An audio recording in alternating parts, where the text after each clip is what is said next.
షాబాదు కిరాతకుడు రాజ్ కుమార్ ఎట్టకేలకు పోలీసులకు దొరికాడు. దొరికిన సమయంలో అతని దగ్గర పురుగుల మందు తాగే వాసన రావడంతో అతన్ని హాస్పిటల్కి తరలించారు పోలీసులు. హత్య చేసిన వెంటనే అతను ఆత్మహత్య చేసుకోవడానికి తను తెచ్చిన కారులో తిమ్మాపూర్ రైల్వే స్టేషన్ దగ్గరికి వెళ్ళినట్టుగా తెలుస్తుంది. అక్కడున్న సీసీటీవీలో రికార్డ్ అయ్యి రైల్వే స్టేషన్ దగ్గర కారు పెట్టి ట్రాక్ మీదకి వెళ్ళిన అతను మరి ఎందుకో కొంతసేపటి తర్వాత వెనక్కి వచ్చినట్లుగా సీసీ కెమెరాలు రికార్డ్ అయ్యి స్టేషన్ నుంచి బయటకు వచ్చిన వెంటనే అక్కడున్న ఒక వ్యక్తికి ఇక్కడ టిఫిన్ సెంటర్ ఎక్కడ ఉంది అని అడిగినట్లుగా ఒక ప్రత్యక్ష సాక్షి చెప్తున్నారు. టిఫిన్ సెంటర్ అడగక ముందు అతను ఒక జామకాయ తిన్నాడని, జామకాయ తిన్న తర్వాత ఆకలేస్తుంది, ఇక దగ్గరలో టిఫిన్ సెంటర్ ఉందా అని అడిగాడని ప్రత్యక్ష సాక్షి చెప్తున్నారు. ఆ సమయంలో అతను మాస్క్తో ఉన్నాడని, కానీ టిఫిన్ సెంటర్ దగ్గరలోని తిమ్మాపూర్కి వెళ్తే దొరుకుతుందని అని చెప్పడంతో అటువైపు వెళ్తున్న సమయంలోనే ఎవరో బైక్ వస్తే లిఫ్ట్ అడిగాడని, అదే సమయంలో ఒక పోలీస్ కానిస్టేబుల్ వచ్చి అతను పట్టుకున్నారని ప్రత్యక్ష సాక్షి చెప్తున్నారు. ఆ ప్రత్యక్ష సాక్షి ఏం చెప్పారో ఒకసారి విందాం. రానా టిఫిన్ ఏడు ఉంటుంది, టిఫిన్ ఏడు ఉంటుంది అంటే తిమ్మాపూర్లో ఉంటుందని చెప్పిన. వస్తే బండి వేరే బండి ఏం చేసిన ఆపి వేరే బండి ఆపి ఆ బండి మీద వెళ్తుండ్రు. అక్కడ కానిస్టేబుల్ వచ్చి ఆయన పట్టుకోగలిగాను. అక్కడ వేరే ఉరుకుతుంది బండి మీకు కూడా బండి ఆపి దుంకి వెళ్తుంది అక్కడ అన్నమాట. దుంకి వెళ్తే ఆ కానిస్టేబుల్ పట్టుకొని వెళ్ళిన. ఆయన అంటే టైం చూసుకోలేదు. నువ్వు పట్టుకోలేదు? నేను పట్టుకోలేదు.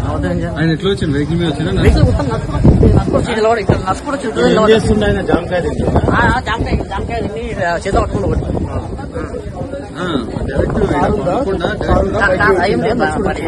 నడుచుకుంటూ అక్కడ వచ్చినట్టున్నాడు. ఇక్కడనే వచ్చింది తెల్లగా ఈ రైతులు పడ్డాడు.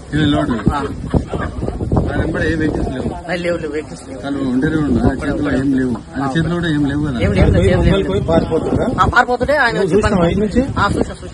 టర్నింగ్ కాడ పోయి చూసాను. దుంకిపోతుందా ఉరుకుతున్నా అక్కడ ఉరుకుతాక ఆయన వచ్చి పట్టుకుంది గలవాటిని.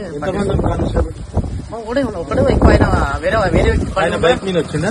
బైక్ మీద వచ్చి అక్కడికి బైక్ మీద కానిస్టేబుల్ ఒకటే వచ్చింది. అప్పుడు వచ్చి ఈయన చెప్తున్న ప్రకారం హత్య జరిగిన వెంటనే ఆయన కారులో వెళ్ళి అక్కడ ఆత్మహత్య చేసుకోవడానికి ముందు ట్రాక్ మీదకి వెళ్ళేట్టుగా తెలుస్తుంది. ఎందుకంటే అక్కడ సీసీ కెమెరాలు, ఆ రైల్వే ట్రాక్ పక్కన ఒక కంపెనీ ఉందో, కంపెనీలో సీసీ కెమెరాలు తెలుస్తున్నాయి. అందులో రికార్డింగ్ దృశ్యాల ప్రకారం ఆత్మహత్య చేసుకుని ట్రాక్ మీద వెళ్ళిన తర్వాత ఎందుకు భయపడి తిరిగి వెనక్కి వచ్చినట్టుగా తెలుస్తుంది. అంటే అప్పటికే అతను పురుగుల మందు తాగినట్లుగా పోలీసులు గుర్తించారు. ఇదంతా అయిన తర్వాత మరి తిరిగి బతకాలనుకున్నాడా, లేదో పోలీస్ స్టేషన్కి సరెండర్ అవ్వాలనుకున్నాడా, లేదో మరికొంతమందికి చంపాలనుకున్నాడో అది పోలీసు బయటపడే అవకాశం ఉంది. మొత్తం మీద తీసుకుంటే పోలీస్ కస్టడీకి తీసుకుని వెంటనే అతని దగ్గర పురుగుల మందు తాగాడు కాబట్టి వెంటనే హాస్పిటల్ తీసుకెళ్లి ట్రీట్మెంట్ చేస్తున్నారు. ఇవాళ కానీ రేపు కానీ అతను అరెస్ట్ చూపించే అవకాశం కనిపిస్తుంది. ఆ 6 హత్యలు ఎలా చేశాడు, ఈ 6 హత్యలు వెనక అతను ముందున్న ప్లాన్ ఏంటి, అసలు పోక్సో కేసులో బెయిల్ రావడానికి లోకల్ పోలీసులు బాగా సహకరించారని గ్రామస్తులు ఆరోపిస్తున్న నేపథ్యంలో దాదాపు 20 లక్షల రూపాయలు చేతులు మారాయని గ్రామస్తులు చెప్తున్నారు. ఇదంతా వాస్తవా లేదా అనేది పోలీసు విచారణ చేపడుతుంది. ముందు పురుగుల మందు తాగిన విషయాన్ని ధృవీకరించిన పోలీసులు అతనికి ట్రీట్మెంట్ ఇచ్చిన తర్వాత ఈ విచారణకు బయటపడే అవకాశం కనిపిస్తుంది. కానీ గ్రామస్తులు మాత్రం అతను ఎన్కౌంటర్ చేయాలని ప్రధానంగా డిమాండ్ చేస్తున్నారు. అతన్ని క్షమించొద్దు, అతను అరెస్ట్ చేస్తే తిరిగి మళ్ళీ కోర్టుకు వెళ్ళి మళ్ళీ బయటకు వచ్చి తిరుగుతుంటాడు కాబట్టి అతను బయటకు వచ్చిన తర్వాత, ఎప్పటికైనా వచ్చిన తర్వాత కూడా మరొకసారి ఇదే హత్యలు మరి చేసే అవకాశం ఉంది కాబట్టి అతను ఎన్కౌంటర్ చేయండి, చనిపోయిన 6గురికి కూడా ఆత్మకు శాంతిస్తుందంటూ షాబాద్ గ్రామస్తులు డిమాండ్ చేస్తున్నారు. కానీ పోలీసులు మాత్రం చట్ట ప్రకారం వెళ్ళాలనే ఉద్దేశంతో అతను ట్రీట్మెంట్ ఇప్పించి తర్వాత విచారణ చేసి తర్వాత మీడియా ముందు ప్రవేశపెట్టే అవకాశాలు కనిపిస్తున్నాయి. విచారణలో మాత్రం చాలా క్లారిటీగా తెలుస్తుంది 6 హత్యలకు కారణం ఏంటి, కేవలం పోక్సో కేసేనా మరి వేరేది ఉన్నాయా, అసలు హత్యలు ఎక్కడి నుంచి స్టార్ట్ అయ్యింది, చాలా అనుమానం కనిపిస్తుంది. ఎందుకంటే ఇంట్లోకి వచ్చిన తర్వాత అందరినీ హత్యలు చేసిన అతను అమ్మాయిని మాత్రం బయటికి తీసుకెళ్లి 5 కిలోమీటర్ తర్వాత హత్య చేశాడు. ఎందుకు అన్నది అదొకటి. తర్వాత భార్య సరిత అంటే ఫస్ట్ నుంచి ఆయనకు పడట్లేదు కాబట్టి ఈ అమ్మాయికే సపోర్ట్ చేసిన ఉద్దేశంతో భార్యని ఒకవేళ చంపుండొచ్చు. కానీ 2 పిల్లల్ని ఎందుకు చంపాడు అన్నది కూడా ఆ గ్రామస్తులకు ఒక అనుమానం కనిపిస్తున్నాయి.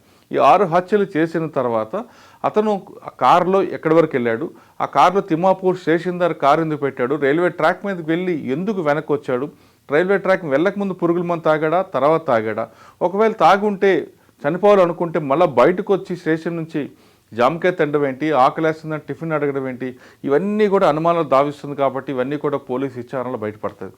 ఇవన్నీ కాకుండా పోలీసుల మీద పెద్ద మచ్చపడింది. షాబాద్ పోలీసులు దాదాపు 20 లక్షల రూపాయల చేతులు మారాయని చెప్తున్నారు. కాబట్టి ఆ విచారణలో డీసీపీ యోగేష్ కానీ మిగతా విషయాలు కూడా మిగతా ఆఫీసర్ అందరూ కూడా చాలా సీరియస్గా ఎలిగేషన్ మీద ఎక్కువగా దృష్టి పెట్టారు. 20 లక్షలైనా లేదు నిజంగా బెయిల్ వచ్చిందా? అసలు ఈ సెక్షన్లు 351 పెట్టిన తర్వాత యాంటిసిపేట్ బెయిల్ ఎందుకు వచ్చింది అంటే సెక్షన్ ప్రకారం తీసుకుంటే 41 సిఆర్పిసి నోటీస్ ఇవ్వాలి కాబట్టి ఇచ్చారు. అంతవరకు అంటే ప్రొసీజర్ ల్యాబ్స్ లేని విషయాన్ని చాలా క్లియర్గా తెలుస్తున్నాయి. కానీ ఎక్యూజ్డ్ యొక్క ప్రీవియస్ హిస్టరీ తీసుకుంటే అంత నేరాలు ఉన్నాయి కాబట్టి అటువంటి వ్యక్తికి ఎందుకు నోటీస్ ఇచ్చారు, అది ఐఓ యొక్క డిస్కషన్ మీద ఉంటుంది కాబట్టి అతను అరెస్ట్ చేసే అవకాశం ఉన్నా ఎందుకు ఆ విషయంలో అరెస్ట్ చేయలేదనేది పలు అనుమానాలకు తావిస్తుంది. సాధారణంగా 41 సిఆర్పిసి నోటీస్ ఇచ్చిన సెక్షన్ అంటే 7 సంవత్సరాలు లోబడి పైపడిన శిక్షలకి పోలీసులు 41 సిఆర్పిసి నోటీస్ ఇవ్వచ్చు. కానీ అతని యొక్క నేర స్వభావం ఉన్నప్పుడు ఖచ్చితంగా అతనికి జైలుకి పంపే అవకాశం ఐఓకి అధికారం ఉంది. కానీ ఐఓ ఎందుకు ఆ విధంగా అతను జైలుకి పంపలేదు? ఇతని నేర చరిత్ర తీసుకుంటే షాబాద్ పరిసర ప్రాంతాల్లో చాలా రౌడీజీగా ఉండేవాడని, అందరితో కొట్టడం తిట్టడం గడబడ చేయడంతో పాటు అప్పులు పాలైపోయాడు, అందరిని బెదిరించడం అనేది నేర స్వభావం ఉంది. షాబాద్లో ప్రతి ఒక్కరు కూడా ఇతని గురించి చెడుగా చెప్తారు కాబట్టి ఎందుకు ఆ కోణంలో చూడలేదు? కేవలం పోక్సో కేసులో మొదటిసారి కోర్టుకు పోలీస్ స్టేషన్కి వచ్చినట్లుగా భావించి అతనికి 41 సిఆర్పిసి నోటీస్ ఇచ్చి పంపడం వెనక డబ్బులేనా లేదా రాజకీయ పలుకుబడి ఉందా అనే కోణంలో కూడా డీసీపీతో పాటు సిపి తరుణ్ జోషి గారు ఒక విచారణ బయటపడే అవకాశం కనిపిస్తుంది. మొత్తం మీద చూస్తుంటే ఈ నిందితుడిని రాజ్ కుమార్ని ఎన్కౌంటర్ చేయాలని షాబాద్ వాసులు డిమాండ్ చేస్తున్నారు. కానీ పోలీసులు మాత్రం చట్ట ప్రకారం వెళ్లాలని చూస్తున్నారు. షాబాద్ కిరాతకుడు రాజ్ కుమార్ ఎట్టకేలకు పోలీసులకు దొరికాడు. దొరికిన సమయంలో అతని దగ్గర పురుగుల మందు తాగే వాసన రావడంతో అతన్ని హాస్పిటల్కి తరలించారు పోలీసులు. హత్య చేసిన వెంటనే అతను ఆత్మహత్య చేసుకోవడానికి తను తెచ్చిన కారులో తిమ్మాపూర్ రైల్వే స్టేషన్ దగ్గరికి వెళ్ళినట్టుగా తెలుస్తుంది. అక్కడున్న సీసీటీవీలో రికార్డ్ అయ్యి రైల్వే స్టేషన్ దగ్గర కారు పెట్టి ట్రాక్ మీద వెళ్ళిన అతను మరి ఎందుకో కొంతసేపటి తర్వాత వెనక్కి వచ్చినట్లుగా సీసీ కెమెరాలు రికార్డ్ అయ్యి స్టేషన్ నుంచి బయటకు వచ్చిన వెంటనే అక్కడున్న ఒక వ్యక్తికి ఇక్కడ టిఫిన్ సెంటర్ ఎక్కడ ఉంది అని అడిగినట్లుగా ఒక ప్రత్యక్ష సాక్షి చెప్తున్నారు. టిఫిన్ సెంటర్ అడగక ముందు అతను ఒక జామకాయ తిన్నాడని, జామకాయ తిన్న తర్వాత ఆకలేస్తుంది, ఇక దగ్గరలో టిఫిన్ సెంటర్ ఉందా అని అడిగాడని ప్రత్యక్ష సాక్షి చెప్తున్నారు. ఆ సమయంలో అతను మాస్క్తో ఉన్నాడని, కానీ టిఫిన్ సెంటర్ దగ్గరలోని తిమ్మాపూర్కి వెళ్తే దొరుకుతుందని అని చెప్పడంతో అటువైపు వెళ్తున్న సమయంలోనే ఎవరో బైక్ వస్తే లిఫ్ట్ అడిగాడని, అదే సమయంలో ఒక పోలీస్ కానిస్టేబుల్ వచ్చి అతను పట్టుకున్నారని ప్రత్యక్ష సాక్షి చెప్తున్నారు. ఆ ప్రత్యక్ష సాక్షి ఏం చెప్పారో ఒకసారి విందాం. రానా టిఫిన్ ఏడు ఉంటుంది, టిఫిన్ ఏడు ఉంటుంది అంటే తిమ్మాపూర్లో ఉంటా అని చెప్పిన. వస్తే బండి వేరే బండి ఏం చేసిన వేరే బండి ఆపి ఆ బండి మీద వెళ్తుండు. అక్కడ కానిస్టేబుల్ వచ్చి ఆయన పట్టుకోగలిగాను. అక్కడ వేరే ఉరుకుతుండే బండి మీకు కూడా బండి ఆపి దుంకి వెళ్తుంది అక్కడ అన్నమాట. దుంకి వెళ్తే ఆ కానిస్టేబుల్ పట్టుకొని వెళ్ళిన. ఆయన ఎన్ని గంటలకు జరిగింది? 9 అంటే టైం చూసుకోలేదు. నువ్వు పట్టుకోలేదు? నేను పట్టుకోలేదు. ఆయన ఎట్లా వచ్చింది? వెహికల్ మీద వచ్చిన వెహికల్ మొత్తం నడుచుకోవచ్చు. ఇక్కడ నడుచుకోవచ్చు. చేస్తుండే ఆయన జామకాయ జామకాయ తిని చేత పట్టుకుంటూ ఒకటి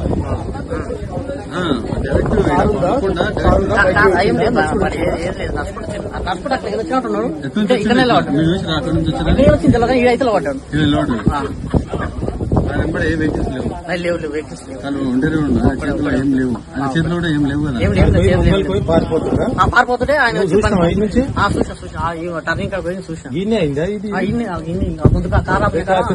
దుంకిపోతుందా ఉరుకుతున్నా అక్కడ ఉరుకుతాక ఆయన వచ్చి పట్టుకుంది గలబట్టి ఒకటే ఎక్కువ ఆయన వేరే వ్యక్తి బైక్ మీద వచ్చిందా?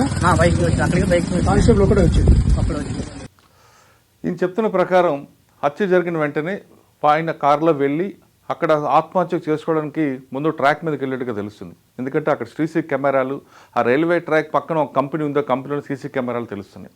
అందులో రికార్డింగ్ దృశ్యాల ప్రకారం ఆత్మహత్య చేసుకుని ట్రాక్ మీద వెళ్ళిన తర్వాత ఎందుకు భయపడి తిరిగి వెనక్కి వచ్చినట్టుగా తెలుస్తుంది. అంటే అప్పటికే అతను పురుగుల మందు తాగినట్లుగా పోలీసులు గుర్తించారు.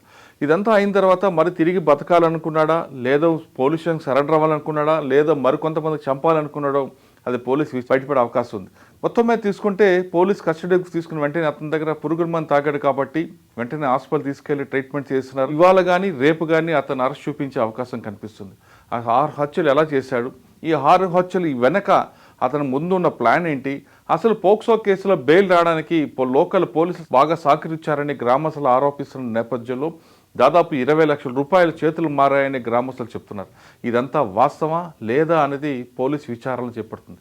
ముందు పురుగుల మందు తాగిన విషయాన్ని ధృవీకరించిన పోలీసులు అతనికి ట్రీట్మెంట్ ఇచ్చిన తర్వాత ఈ విచారణకు బయటపడే అవకాశం కనిపిస్తుంది. కానీ గ్రామస్తులు మాత్రం అతను ఎన్కౌంటర్ చేయాలని ప్రధానంగా డిమాండ్ చేస్తున్నారు. అతన్ని క్షమించొద్దు, అతను అరెస్ట్ చేస్తే తిరిగి మళ్ళీ కోర్టుకు వెళ్ళి మళ్ళీ బయటకు వచ్చి తిరుగుతుంటాడు కాబట్టి అతను బయటికి వచ్చిన తర్వాత ఎప్పటికైనా వచ్చిన తర్వాత కూడా మరొకసారి ఇదే హత్యలు మరి చేసే అవకాశం ఉంది కాబట్టి అతను ఎన్కౌంటర్ చేయండి, చనిపోయిన ఆరుగురికి కూడా ఆత్మకు శాంతిస్తుందంటూ షాబాద్ గ్రామస్తులు డిమాండ్ చేస్తున్నారు.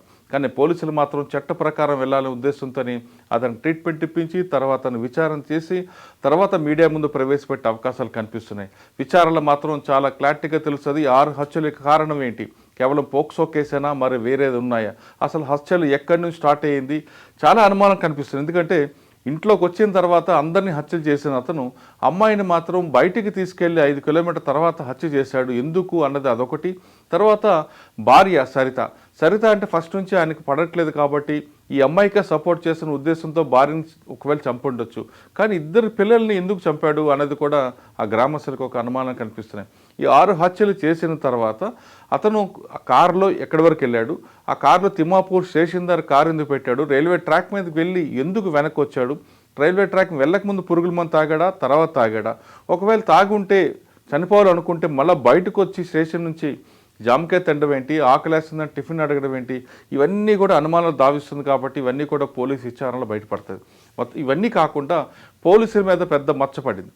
షాబాద్ పోలీసులు దాదాపు 20 లక్షల రూపాయల చేతులు మారాయని చెప్తున్నారు. కాబట్టి ఆ విచారణలో డీసీపీ యోగేష్ కానీ మిగతా విషయాలు కూడా మిగతా ఆఫీసర్ అందరూ కూడా చాలా సీరియస్గా ఎలిగేషన్ మీద ఎక్కువగా దృష్టి పెట్టారు.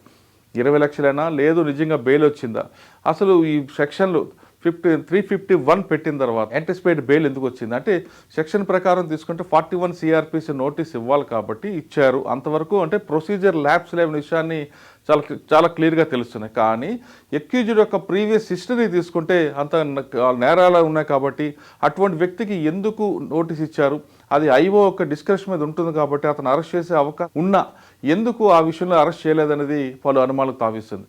సాధారణంగా 41 సిఆర్పిసి నోటీస్ ఇచ్చిన సెక్షన్ అంటే 7 సంవత్సరాలు లోబడి పైపడిన శిక్షలకి పోలీసులు 41 సిఆర్పిసి నోటీస్ ఇవ్వచ్చు. కానీ అతని యొక్క నేర స్వభావం ఉన్నప్పుడు ఖచ్చితంగా అతనికి జైలుకి పంపే అవకాశం ఐఓకి అధికారం ఉంది. కానీ ఐఓ ఎందుకు ఆ విధంగా అతను జైలుకి పంపలేదు, ఇతని నేర చరిత్ర తీసుకుంటే షాబాద్ పరిసర ప్రాంతాల్లో చాలా రౌడీజీగా ఉండేవాడని, అందరితో కొట్టడం తిట్టడం గడబడ చేయడంతో పాటు అప్పులు పాలైపోయాడు, అందరిని బెదిరించడం అనేది నేర స్వభావం ఉంది. షాబాద్లో ప్రతి ఒక్కరు కూడా ఇతని గురించి చెడుగా చెప్తారు. కాబట్టి ఎందుకు ఆ కోణంలో చూడలేదు, కేవలం పోక్సో కేసులో మొదటిసారి కోర్టుకు పోలీస్ స్టేషన్కి వచ్చినట్లుగా భావించి అతనికి 41 సిఆర్పిసి నోటీస్ ఇచ్చి పంపడం వెనక డబ్బులేనా లేదా రాజకీయ పలుకుబడి ఉందా అనే కోణంలో కూడా డీసీపీతో పాటు సిపి తరుణ్ జోషి గారు ఒక విచారణ బయటపడే అవకాశం కనిపిస్తుంది. మొత్తం మీద చూస్తుంటే ఈ నిందితుడిని రాజ్ కుమార్ని ఎన్కౌంటర్ చేయాలని షాబాద్ వాసులు డిమాండ్ చేస్తున్నారు. కానీ పోలీసులు మాత్రం చట్ట ప్రకారం వెళ్ళాలని చూస్తున్నారు.